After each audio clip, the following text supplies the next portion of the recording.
I'm Ariana Grande. Hi, I'm Cynthia Erivo. And you're listening to the Broadway Podcast Network. Visit bpm.fm to discover more. Hi, I'm Alexandra Socha. Welcome to the Theater Podcast with Alan Seals.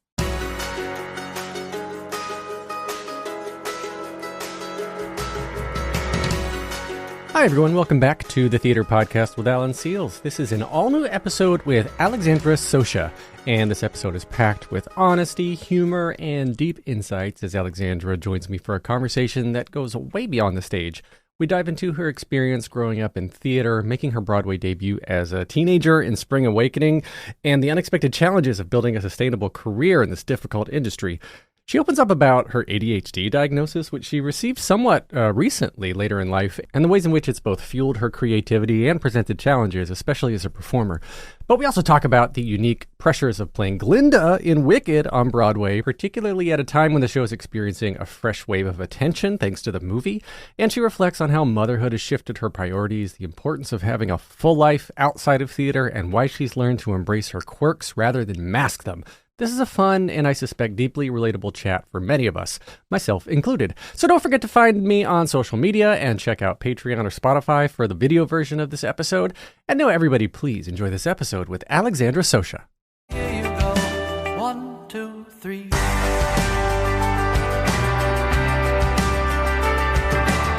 Our guest for this episode made her Broadway debut in the original production of Spring Awakening with additional credits that include Brighton Beach Memoirs and one of my all-time personal favorites, Head Over Heels. I love that show. Her TV credits include The Big C, Damages, Royal Pains, Red Oaks, For Life, Mrs. Maisel, and many more that I cannot list. We'd be here all day. She can now be seen on the Broadway stage for just a few more weeks as Glinda in Wicked.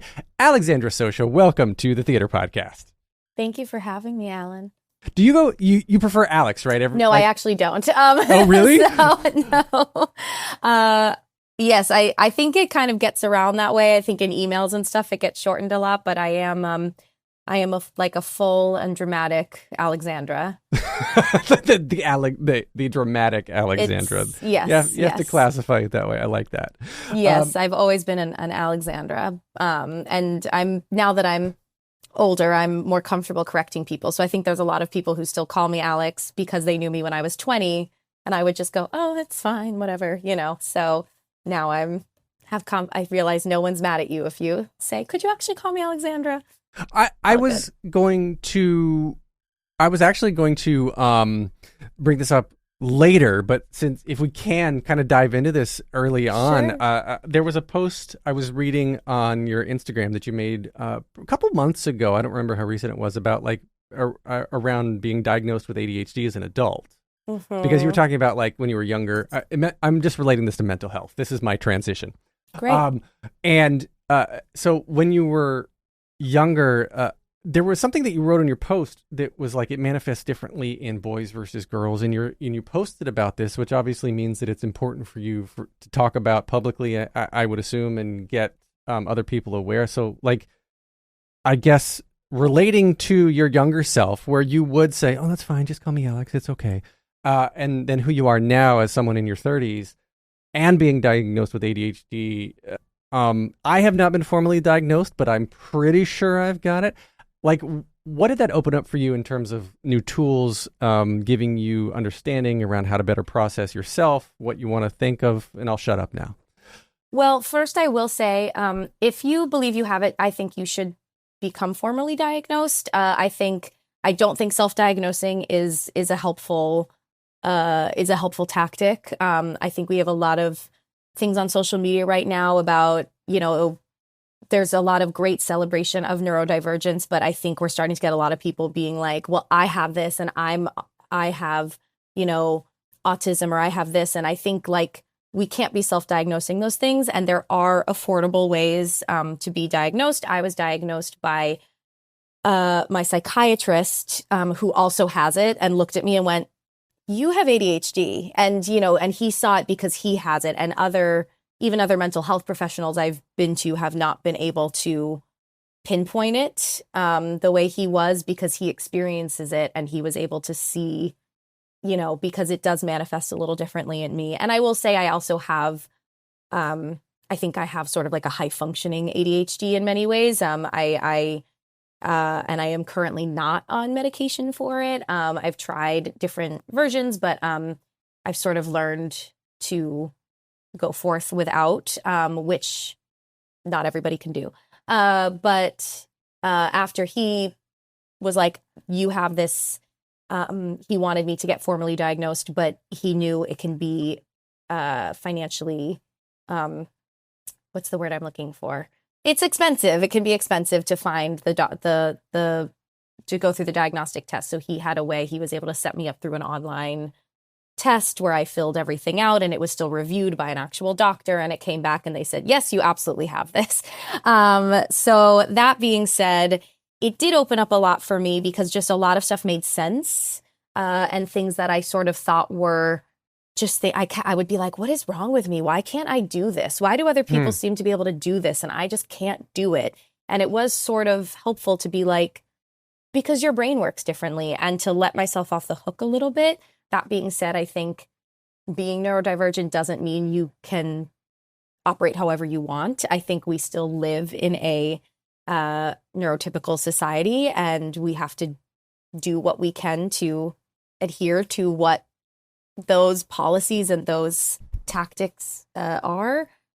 So, but a lot of it was starting to forgive myself for things and realizing that other people might forgive me too if I forgave myself.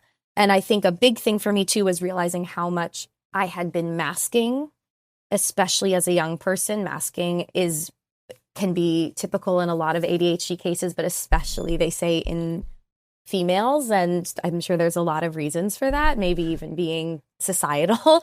But there's a lot of masking, and that's why it doesn't get diagnosed in girls as much, because it presents differently. And, you know, I masked as like a perfect student, and all the, when I couldn't get all my work done and it would pile up and pile up and pile up, like no one thought, it was just like, why don't you have better time management? No one thought that maybe there was a deeper issue, because I was always masking and presenting myself as someone who has it all together, even though the evidence was literally stacking up that I didn't. So I think a big thing over the last many years of my life, as I've gotten older and other mental health things that I've dealt with, I have stopped masking as much and been more openly odd, if that's a good way to put it. And just being like, you accept me or you don't, Yeah. Yeah. That's a really long way to answer that question. No, I think it's really important, because now in your 30s, this is your 30s, you've had a whole decade, arguably one of the most important career decades of your 20s, where you were kind of letting it control you. And something that you posted about too was that the people, especially women or girls with ADHD, will react how they think people want them to react, not how you actually feel. Absolutely. And especially in your 20s, as you're establishing yourself as an independent person, as someone who has a career, who's someone who is getting things out of the world, I think it's important to set those boundaries with others in that time frame as you're growing into the next chapter of your life. So it's really important to acknowledge that, to not react the way you feel others want you to. Yes, I've also learned to look at the ways that ADHD affects me as a superpower, and I've realized it's one of the things that makes me really good at what I do, and it makes me really good at making theater, because I can pay attention to 87 different things at the same time, and I can be ahead. I'll be rehearsing a new show, and they might be like, and then you should exit stage right. And I'll go, no, I can't, because later we blocked that scene and I come on from over there and I have this prop and it's going to be there. So I'm going to have to, and I know that I'm able to do that because of ADHD. And it can also stress me out because I can see everything in that way. Tech will make me very stressed because it moves very slowly. And I'm seeing all the problems that are not my responsibility to take care of, but I start to feel like they are because I can see them all. And I remember being in tech once and a wonderful director coming over to me and being like, "Are you okay? You seem miserable." And I said, I'm fine. I said, the thing that makes me really good at this is also really stressful to live with, because I have to constantly stop myself from being like, hey, we haven't done this yet, or we need to work on this, and be like, that is not your responsibility, Alexandra. But again, I love puzzles. I think a lot of people do, but I'm sure that's other people maybe with ADHD can relate to this. I love puzzles and problem solving, and so making theater, it's just one giant puzzle, and it's really satisfying to my brain. And I'm good at it. I'm good at it. So if you were to play that back to me as a test to say, like, see if you can relate to Alexandra and exhibit any of the same behavior, I am 100% cut from the same cloth you are. So I've got some work to do. I love Legos because of the puzzle aspect. They calm my brain. Legos, I love putting together Legos, and I am so deep into this game right now called Immortals Phoenix Rising, because it is nothing but logic puzzle after logic puzzle, and it speaks to me in a way that calms me down when I'm stressed. I love logic have to play puzzles. Yeah. I love them. Yes. Yeah. And so I that's another thing is I learned about it, and it went, wow, the things that I struggle with are now making more sense, because I've struggled with them for so long, and no amount of like cognitive behavioral therapy didn't work on these specific things. Cognitive behavioral therapy worked really well on anxiety and panic. I lived with severe panic disorder for a couple years in my early 20s, and cognitive behavioral therapy saved my life. But like, she would try to work on it with procrastination or some of these other issues, and it's like, it didn't matter. It just didn't matter what boundaries we put in place. I could not meet them, and I just felt like such a failure. And now I'm sort of realizing, like, oh, it wasn't, there's still ways to improve upon stuff, but some of it is just going to be how I am, and that acceptance of myself actually freed me to maybe be better at the task, because I wasn't always, comparing myself, and again, forgive myself and be like, and others will forgive you too if you make the space for it. But I don't know if I'm allowed to swear, but don't be an asshole. I think that's a common good rule to live by. Yeah. No matter what you're dealing with, you can deal with it, and you can say, this is me, but just don't be an asshole. Just be nice about it. You can be real, you can be direct, you can say what's on your mind, and you can say it nicely. There's always two ways to say it. You can say it mean and nice. Just say it nice. I love it. 100%. Don't be an asshole. 100%. But so go back to little Alexandra then. So where did you grow up? What got you in love with performing theater? Tell that story. I am from Nashua, New Hampshire, which Nashua? Nashua. Okay. Which is right on the border of Massachusetts. So no, I did not grow up on a farm, and I did not go skiing. I've never been skiing in my life, actually. Everyone assumes like, oh, you lived in and I love that part of New Hampshire, but that is not the part that I grew up in. And my whole family was just outside of Boston. So I spent a lot of my childhood in what we would call the greater Boston area. I was going to ask if you had an accent you had to kick. I did not. Really? Did not.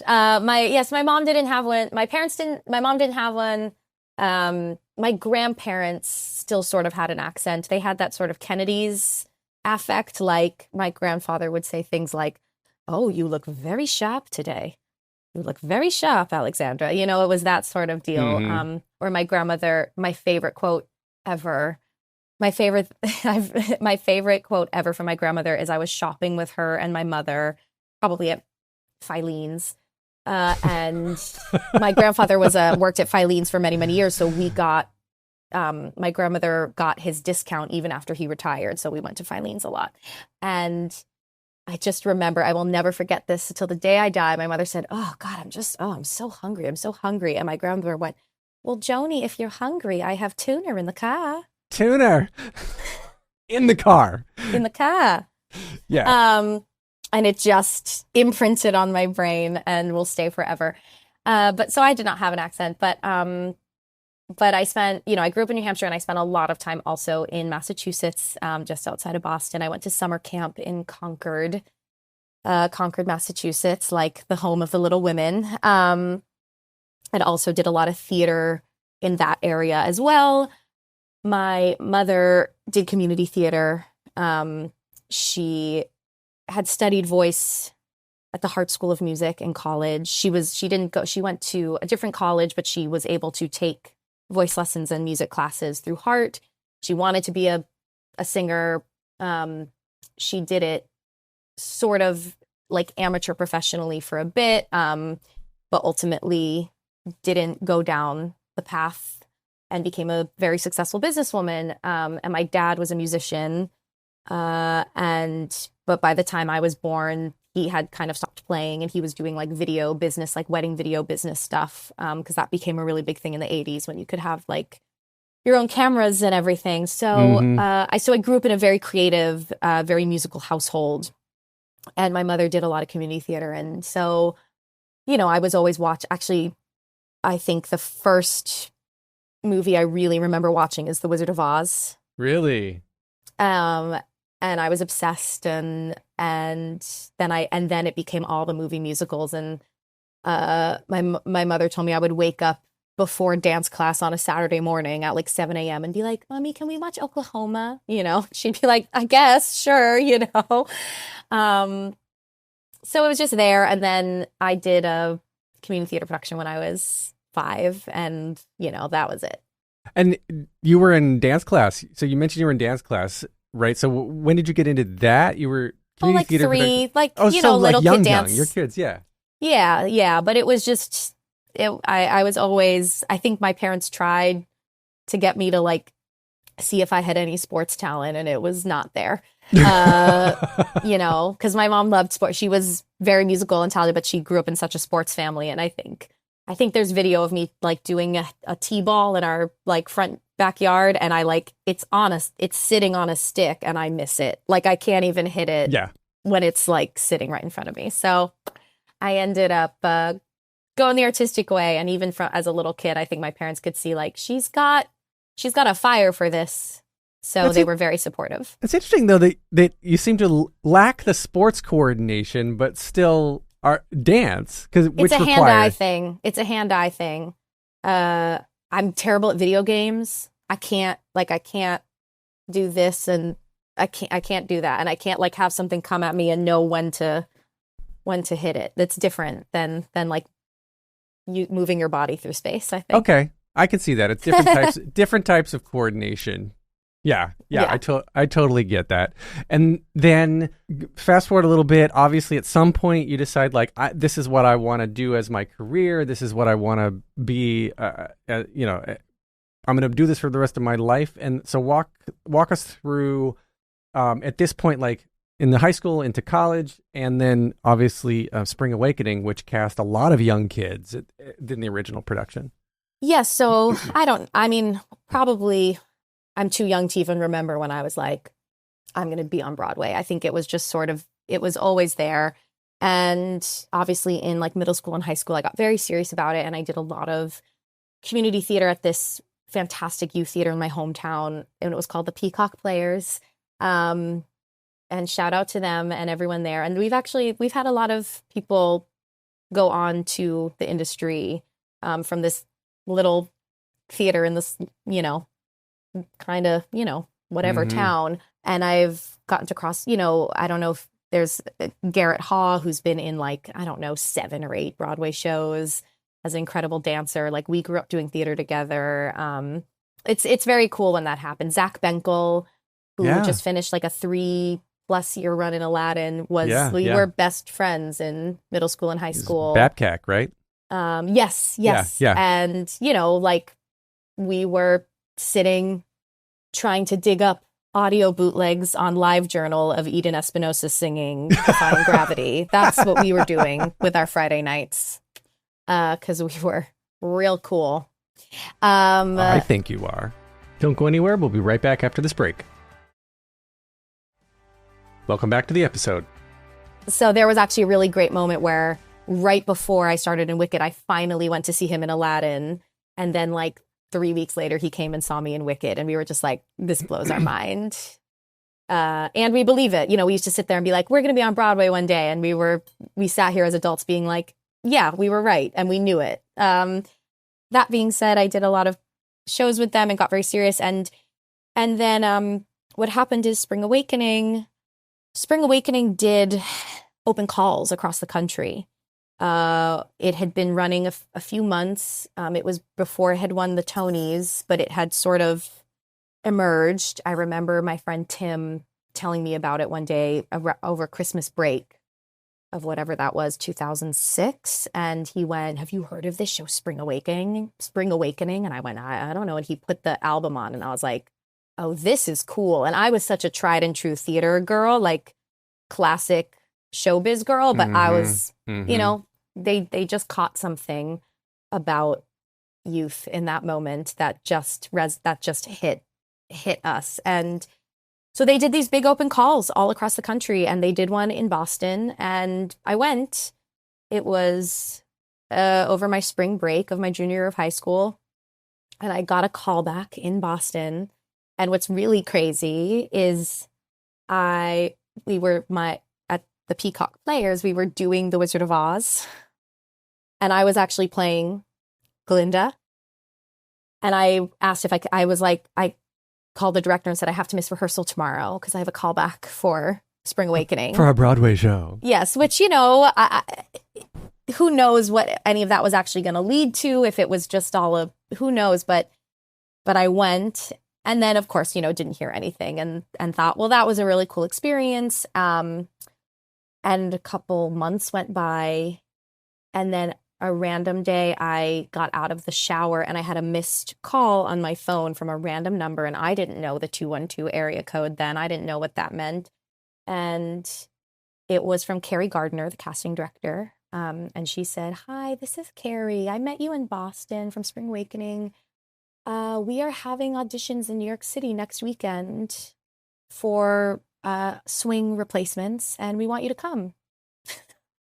Wow. Just like that. Just like that. And what was crazy is it was the same day as I was supposed to be attending the Carnegie Mellon pre-college summer program, which is like a training program you can go to between your junior and senior years of high school, in hopes that you'll also maybe get into the school and make waves. And I was very obsessed with going to Carnegie for musical theater. And so again, we had to call Carnegie and say, we're going to be late to orientation because she has this audition in the city. It was just a wild thing.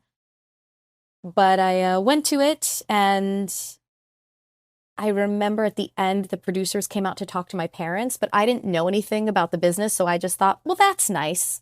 I'm a child, and they just wanted to say hello. No. So, but I didn't. And we started, and then we're like, okay, well, did that. How cool. And we got in the car. I got in the car with my parents, and they started driving me to Pittsburgh, Pennsylvania. And we got about an hour and a half in, and the phone rang, and it was Jim Carnahan. And he was like, "Hey, guess what? We want you to come, and we want you to come in a week." No kidding. And you're still a junior in high school now. Yeah, it was like my summer. It was my summer between junior and senior year. So I handed the phone over to my parents because I just was like, oh, okay. Like I sort of had no reaction and just was. And I do remember going, "Do you want to talk to my mom?" Like, I don't know what to do. I don't know what to do with this information. So instead we turned the car around, drove back home, and I had a week, and I just like left everything I'd ever known behind, which was hard. Wow. It was like exciting and beautiful and sad and scary at the same time. All of those things were true. What was it like coming into the show as a replacement? Because the original cast was just iconic, and the album was out by that point. You were saying you listened to it, and like to come into that not having any Broadway experience yet, any New York experience yet, and to just be thrown on stage as a swing, nonetheless, one of the hardest roles you could have, in my opinion.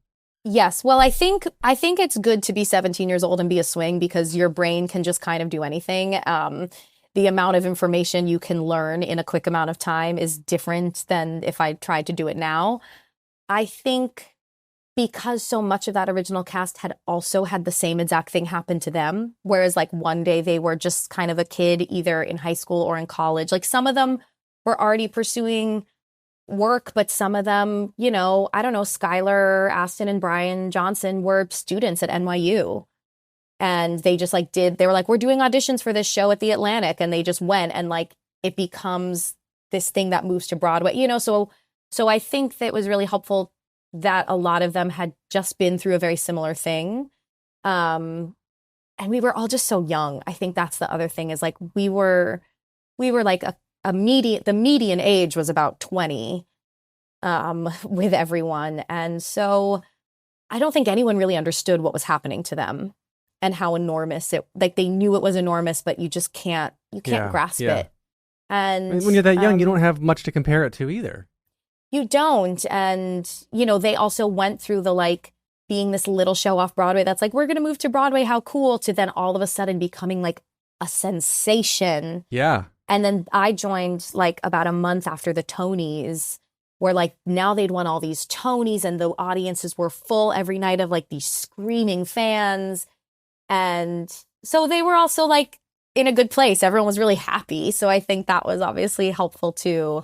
And I don't know, everyone was so warm and welcoming and accepting of me. And I guess, I don't know, I was in a dressing room with like Remy Zakin and Lily Cooper. We were all kids. Yeah. We were all high schoolers. So and now you all have your own kids. Yeah, I know. We have our own children now. Oh, so gosh. So to be in that, and Jen Damiano, that was the dressing room. Like we were literally all high schoolers, or Remy had like just graduated. So it was just sort of like hanging out in a room with teenage girls, but then we just go on stage. So that it still was intimidating, but it probably took some of the initial fear and pressure off.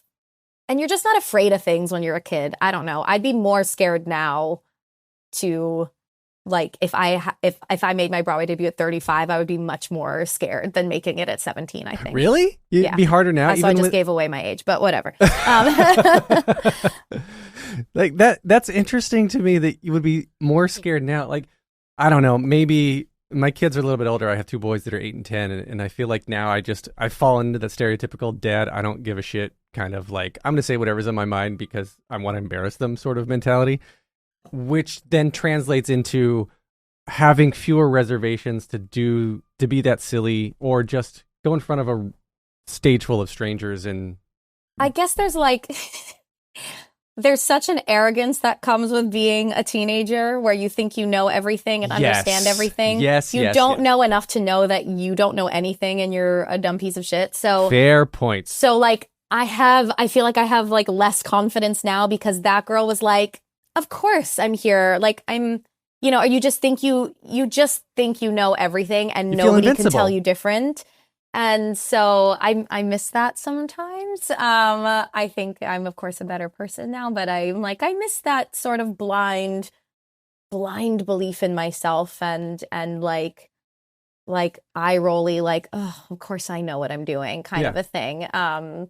So I think that's part of it. Yeah, it's blind feeling of invincibility. I know exactly what you're talking about. Teenage into 20s, you're like, yeah, I got this. I'm going to be a billionaire and I'm going to get everything I want. And I'm going to, yeah. And it was odd that it was happening. Like I was learning to compartmentalize. I didn't realize that's what I was learning, but I was learning to be like, well, this is a lot. So I'm just going to go shoop, boop, boop, boop, doop, shoop, and stick it down. For those just listening, that was me making a tiny box and sticking it down in my stomach. But then also my emotions were spilling over in really odd ways because it was so huge and everything about my life changed and I was so young and deeply hormonal. And so both things were sort of true. Like I was compartmentalizing a lot of emotions, but then also having really inappropriate emotions at a lot of inappropriate times. But again,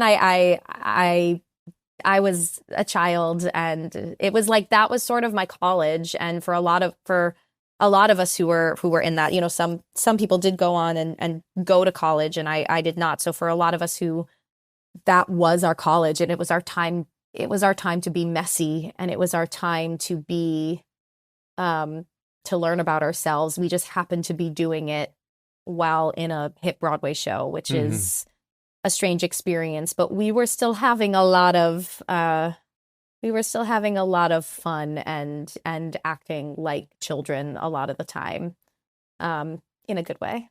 Yeah. No, I agree with that. I think, there's a lot that college does for you that is not the degree. It's about building social structure and learning to be independent and learning from mistakes, because I think it is important to make mistakes and be a kid and then figure out how to be better. So if you're getting that in a way that is still keeping you safe and allowing you to grow, I think I totally support that.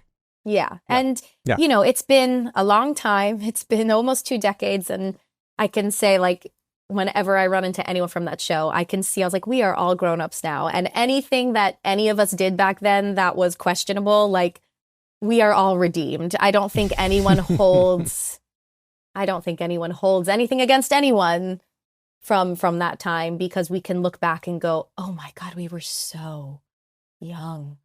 So young. And like the people who felt old was Jonathan Groff, who was 22. Like, I remember his 23rd birthday, and you're like, that is not old. That is not old at all. But he felt like, or John Gallagher was same, maybe he was like 22, 23, and they felt like the grown-ups of the group. And you're like, that should not have been on them. They were also really, really young. So what an experience. I can't believe it's something that I myself got to experience. Still to this day, I look back and go, wow, I can't believe I was a part of all that, and got to know all of those really incredible people who changed everything. So coming out of that, you go from literally being a rising senior to being in a smash Broadway hit that you did for a long time. And so when that was over, what was the mental expectation of just like, I'm here now, I'm good, I'm gonna be the next smash hit? Well, while I was in the show, I had auditioned for colleges, and I'd only auditioned for 3, and they'll remain. Well, one of them was obviously Carnegie. The other 2 will remain nameless, but they were big schools, and I didn't get into any of them. Even when you were in a show, you didn't? Yes, and look, for some, I look back at like one audition and was like, oh, that probably actually wasn't that good an audition, because I wasn't able to focus the way I would have if had I been in school and thinking only about this. I also think maybe they saw I was working and were like, she's not going to come here, As I was about to audition for these colleges, one of the producers sat me down and said, hey, I know you're about to audition for schools. You're probably going to want to defer a year. And of course, in my brain, I was a swing and in the ensemble, and I was like, he couldn't tell me, but he was telling me without telling me, like, you're gonna move up, you're gonna move into a different role. And so that was also strange, because I sort of had this information. So I probably didn't go into the auditions with quite the same heart, but it was very confusing to get rejection letters from places that I was, that I had dreamed of. And then lo and behold, one day after some rehearsal, producers and Michael Mayer pull me into the back of the theater and say, hey, we want you to play Venla in, when Leah leaves in a few months. And I, again, just sort of, when we talk about not knowing where to put emotions, I just kind of went, okay. I just sort of had you think you'd be like, oh my God, this is a moment. I was like, yep, great. That's also, I think, some of the neurodivergence of me being like, this is great information. Beep, boop, and not being able to process it until later in my own way. So then the year goes by and we get our closing notice for January. And I was like, I'm going to apply to schools again. And I'm such a procrastinator, but also when I don't care about something, I don't do it. That's a big ADHD thing for me, the hyper fixation. So if I'm into something, I will work for hours without food, without water. You cannot tear me away from it. But if it's not that interesting to me, I cannot bring myself to do it.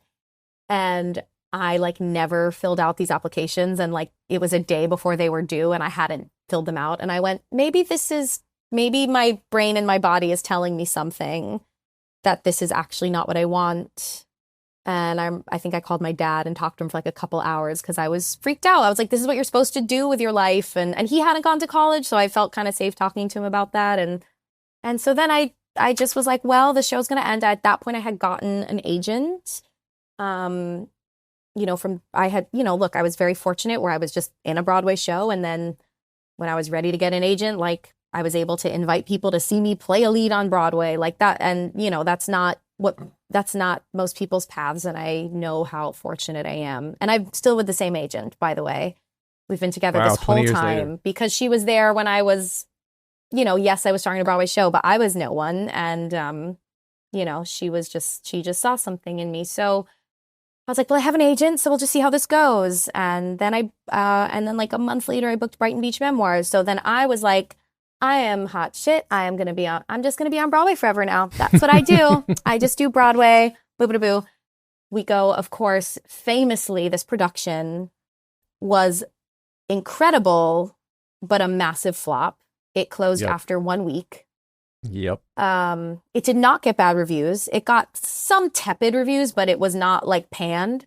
But so that was a big wake up call and a big moment of me finally realizing like, oh, this is what I've signed up for to be in this industry, is like this level of unpredictability.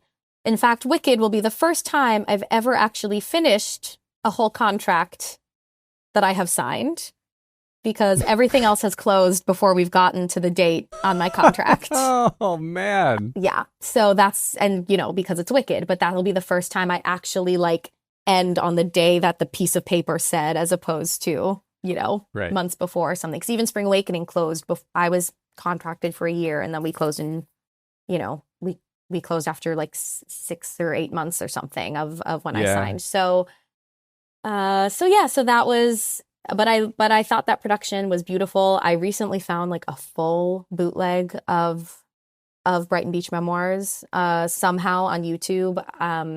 It's probably already gone, but I'd never seen it. And I sat and watched it and I went, yeah, this was good. This was good. But it famously just had no one buying tickets to it. And it was before it was Laurie Metcalf, but it was for the Metcalfaissance. We were ahead of the times with that one. So then from that point on, I think the story is I became like a true working actor who just auditioned and lost so many jobs and got a couple and just kept going. Don't go anywhere. We'll be right back after this break. Welcome back to the episode. And you've had some really good success, on the screen as well. Like, it's not just all about this stage. And it's, I guess I want to touch back on the anxiety portion for a second. And back with Spring Awakening, especially because everyone was so young, I don't think there was intimacy directors or intimacy coordinators. Certainly back not. then. No. And for you, as someone who experiences anxiety and going into covering for Wendla, who at such a young age has to be topless on stage, was that first time you're shaking your head? I don't know. It never bothered me. I don't know. Really? I believe in intimacy coordinators, of course. And I just want to serve the story. And I always knew that scene, the way it was put together, as provocative as it was based in truth and based in story. And I was given the option to not do the nudity. Technically all of us who played Wendla, who are covered or played, were. And I just said, no, I'll do it. I don't know. It just never, I just didn't find that. Again, when we talk about like that doesn't scare me at all. And again, because I had seen the show as an audience member, and I remember this scene, and even though it was provocative, I remember understanding it and not feeling like it was being done just for the sake of provocation. Yeah, it puts such a level of vulnerability. And it was not gratuitous, and I wouldn't do gratuitous nudity, but yeah, it never bothered me. And I mean, in a weird way, I loved doing that scene. I mean, it was so, to understand so much more about acting now and look back and go, God, to be able to be that vulnerable and that like open and truthful on a stage. And look, I will also say, because the first time I went on, I was an understudy and I went on with Jonathan Groff, and no one has ever made me feel safer than him. He took such care of me. So yeah, it's funny that never bothered me. And yet there absolutely should have been an intimacy coordinator. I won't say things here, but some of the things that were said to me by the person teaching me the scene, I look back and I go, that probably wasn't the best thing to say, but I'm not scarred by it in any way. That's interesting. Yeah. Well, thank you for that. So fast forward, we'll talk about Wicked. My God, what a powerhouse. And I was, of course, researching for this interview and looking things up, and I saw so many comments that were like, Alexandra, you're my favorite. You're my favorite. You are the best Glinda I have ever seen. They probably say that to everybody. They say that to all the girls. Everyone has their favorite of anything, you know. I think, what is it, MK, my Elphaba, MK has her Instagram bio is somebody's fourth favorite Elphaba. That's her. Yeah. Which I think is really funny. Which She's is my true. favorite, though. She's my favorite. But when this came to you, I guess, was it something that you actively sought out to audition for, or did the audition come to you? And then when you're going into this, I mean, you said that even as a kid, you were looking up bootlegs of people singing, like Eden Espinosa singing, and now you get to be in this show that was part of shaping who you are. Blows my mind. Yeah, I was a total Wicked nerd. When I remember a day when Zach Benkel came over my house and said, Alexandra, there is this new website where you can watch visual Wicked bootlegs. And he got into our big computer and went www.youtube.com. Like, that is what YouTube was to us when it first came out, was like, there's a place where you can watch Wicked bootlegs. Slime tutorials. They weren't right? slime tutorials. See, back then it was like they just went up with abandon, and you didn't have to even hide it. And we were finding that, or finding like, or even performance, you know, Shoshana Bean on is it The View? She sings No Good Deed on The View. Like, that was it. You had to have taped that off of TV. Yeah. You know, and this was like a place we could just go and look, and it was thrillifying to us. Yeah, total Wicked nerd. Had like a karaoke CD that Zach and I would sing to all the time. I hope he's not mad. I'm throwing him under the bus about what a nerd he was too. Would sing all the songs. I was always Glinda. He was always Elphaba. And yeah, and I saw the show. I saw the original cast just before Kristen left, and yeah, it blew my mind. I, like anyone else who has sat and watched that show for the first time, it can be so life-changing on so many levels. Yeah. Well, then how did the audition come to you then? You were saying, you were shaking your head when I asked if you had sought it out. No, I've just I had never gone in for it.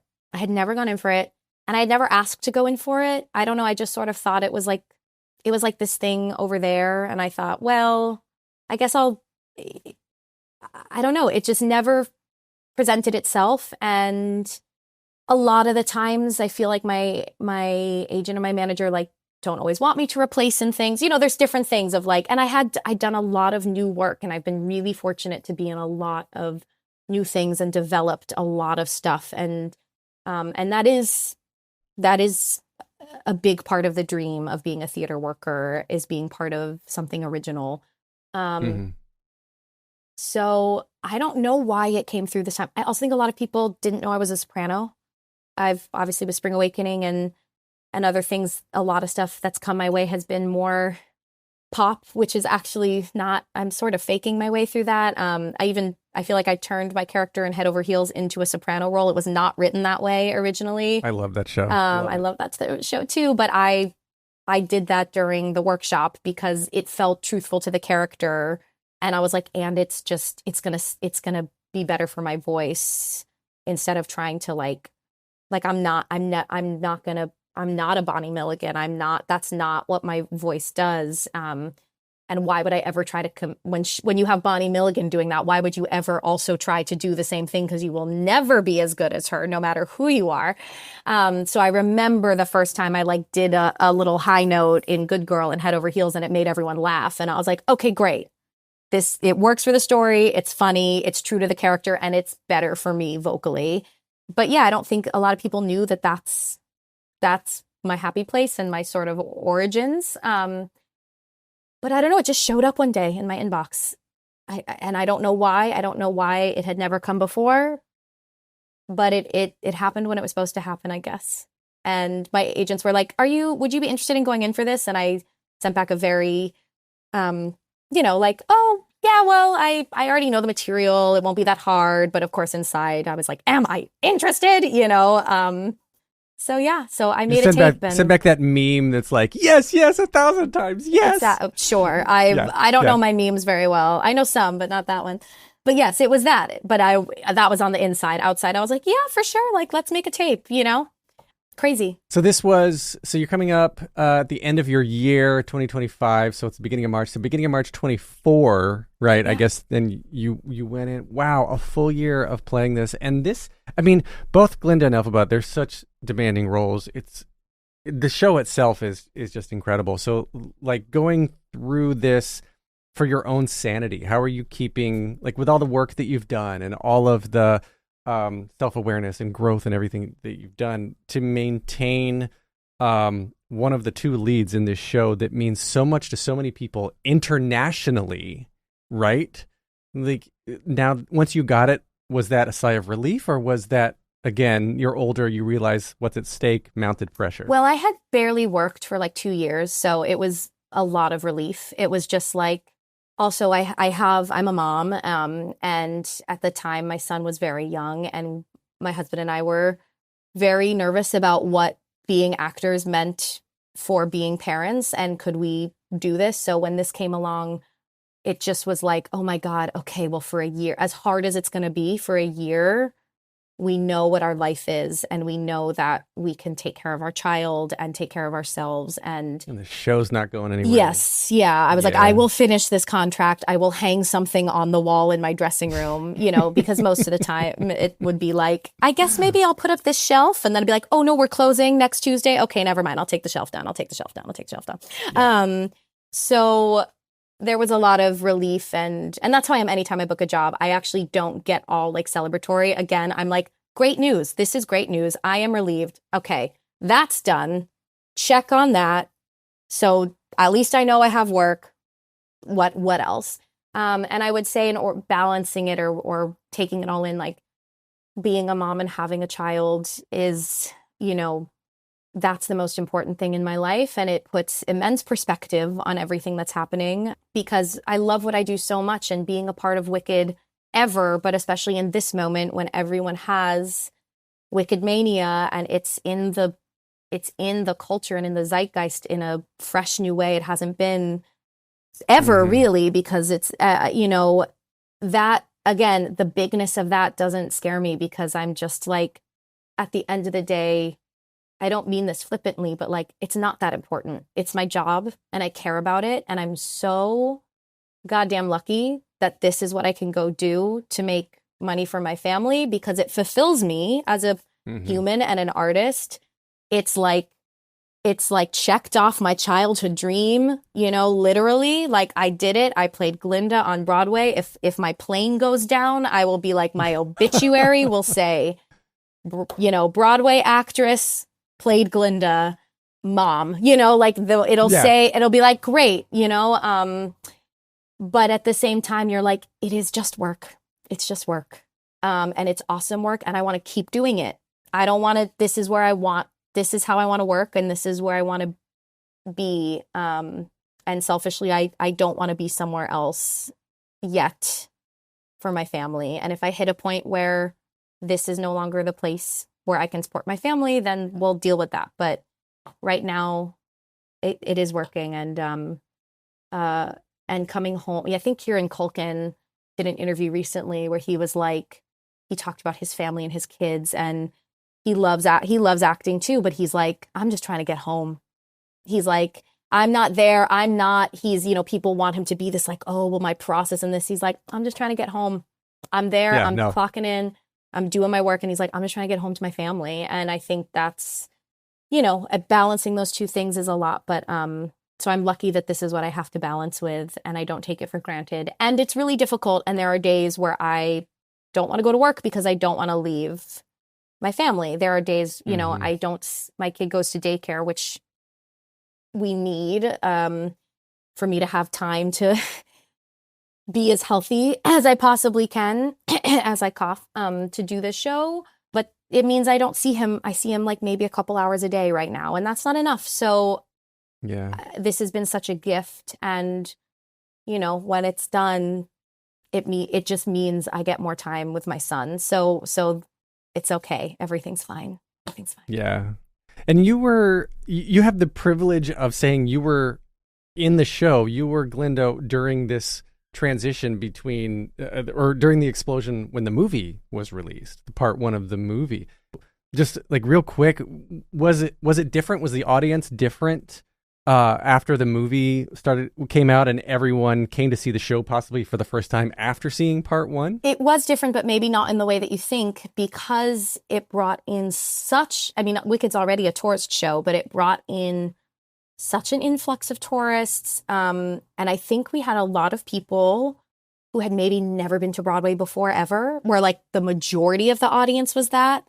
And that's a beautiful and wonderful thing. And it means that sometimes people didn't know they were learning. They didn't know part 2. They didn't know how to watch, and they didn't maybe feel comfortable laughing or everything. You know, they would clap a lot, they would cheer, but like we had a lot of like very quiet audiences. Interesting. And I think they loved it. But when you're Glinda especially, and you know, your whole act 1 is like da da da da da da woo, and you know, there was a lot of like, oh, okay, I think they do like it, but they don't even know they're allowed to express it. They maybe haven't been to a lot of things where there's actual people in front of them. So it was interesting. It wasn't, I think everyone thinks, oh, it must have been crazy every day. And you're like, it actually wasn't. And there were some days that felt like slogs. I won't lie.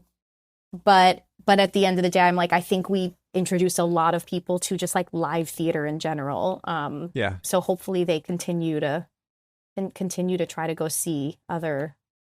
Yeah, there's a lot of people in my periphery of my societal structure that are not Broadway people, but I know them. There are other parents of kids that go to school with my kids or whatever, and they're all like, have you seen Wicked? Do you know about Wicked? And I'm like, okay, pull up a chair. Yeah, you're like, well, first of all, I host a Broadway podcast, so yeah. Do you know who I am?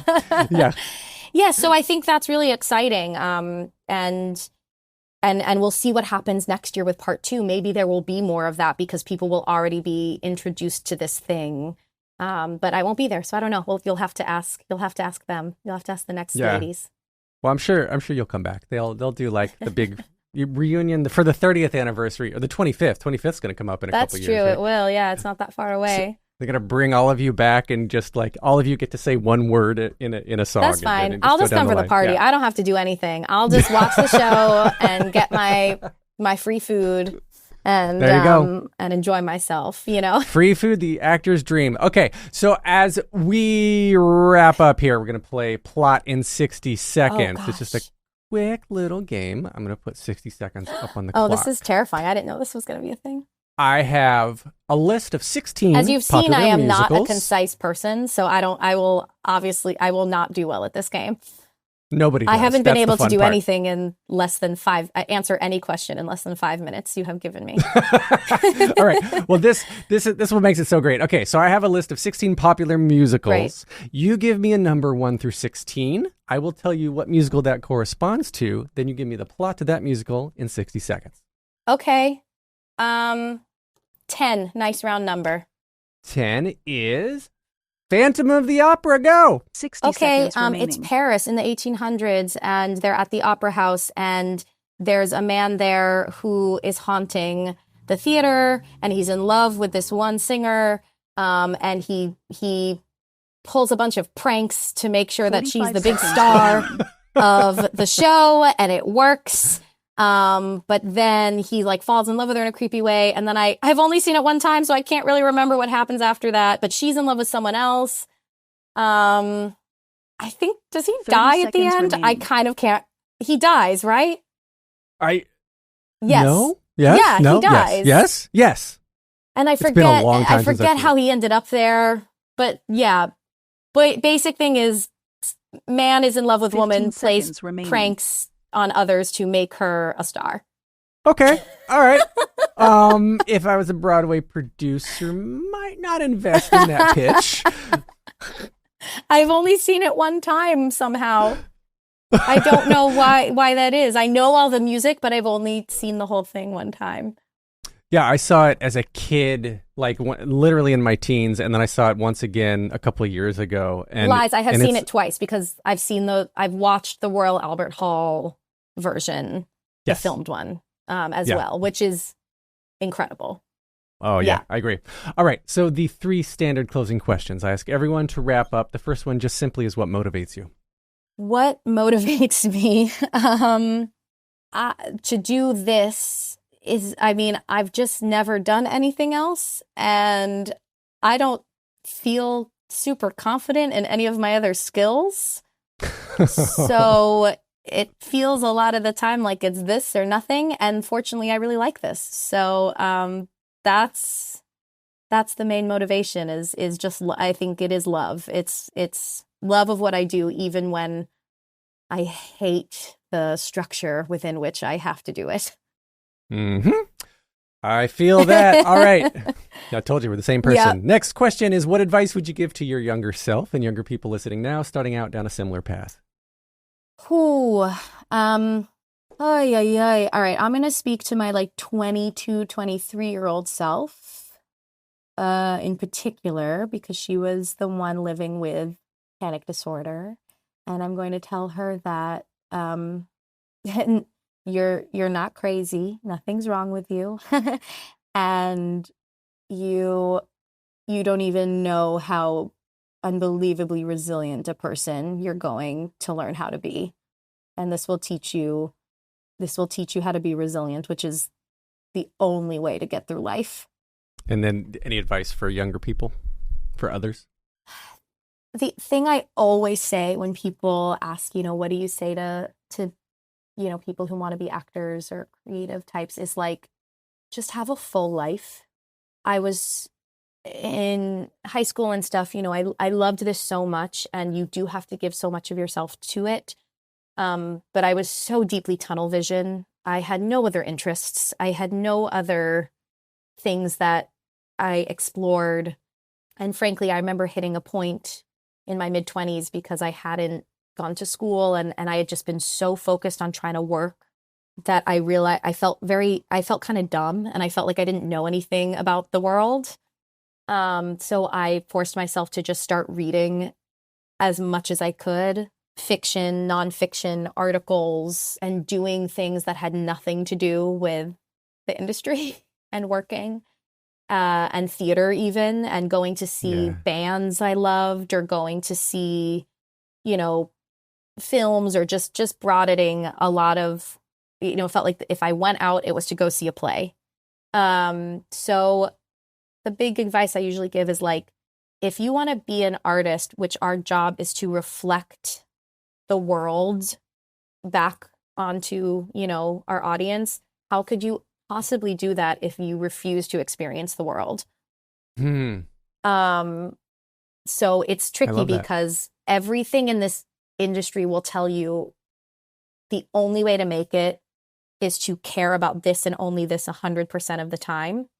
And I really just don't believe that's true, because I think when I started caring about other things and loving other things and finding what made me happy outside of acting, I got better. I got better as an actor. I also got better at facing some of the rejections, not all the time, not 100% of the time, but I feel like I just became a more nuanced person and a better thinker and ultimately better at doing what I do, because I had more human experiences. Whereas before I had a very niche version of a human life. And, that's not interesting to more than like 12 people. All right. So the final question, this is the hardest one. If you could only see one show for the rest of your life, you can see it as many times as you want, what would you see? Does it have to be one I've seen? No, anything. Oh my gosh.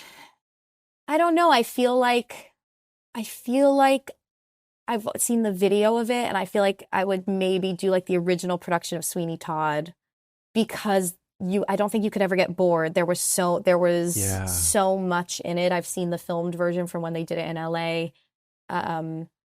And the story is so rich, and I just think you'd always get something new out of it, because because both Hal and Prince and Stephen Sondheim were such detailed geniuses. And that original one was just so prolific and changed so much about theater and what theater can do, that I feel like you could live comfortably inside that for a long time.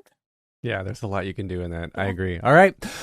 So where can we connect with you online? Where do you play the social media game? Well, I play a limited social media game these days, but it's just my name, Alexandra Socha. And that's the only one I'm on. You will not find me on any of the others. And I am working to actually spend less time on social media. I think it's an amazing tool, and it's done a lot of good. And I think, in speaking about human experiences, we should all learn to get off of it a bit more and have experiences within this plane of existence more often. I think we're all missing it and craving it a bit. Yeah. And it's good to know through social media too that you are at least 12 people's fourth favorite Glinda. Something like that, you know. Yeah. Oh, yeah, there's things I love about it. My husband has figured out how to hack it so that everything he just gets is food. Is like are like recipes of things to make or places to go eat. So it's like when he scrolled, and I was like, and I've started to tailor mine to be mostly like DIY house restorations. And then you're like, this is quite pleasant. We are the same person. Yes. I just put a molding in my kitchen. You just have to, that's my plan. People are like, what are you going to do after Wicked? And I was like, I got a lot of house projects we have to work on. I got tools you can borrow. Great. But yes, so and sometimes I just sit there and turn my brain off and scroll. Like, we all need it. But I think now more than ever, it's important for us to just connect person to person, like human to human, and the social media just unfortunately, no matter how hard you try, like removes a piece of humanity. Yeah. No, I agree. And conversation is like looking someone in the eye, exactly, is a lost art with a lot of people these days. Yeah. So I get it. All right. You can get me online on the socials at theater_podcast. I'm on Threads, Instagram, TikTok, rarely. I need someone to help me with socials. If you're out there, you want to help me, please email me. Thanks to Jukebox the Ghost for the intro, outro music. Tell your friends. You know Jukebox the Ghost? Yeah, but that's cool. I don't know what song I'm excited to hear what song it is. Yeah, you're hearing it right now if you're listening to it to yourself. And Alexandra Socha, thank you so much for this convo. I have really enjoyed this so much. Great, thank you so much for having me. Take a deep breath, make the world a little colorful.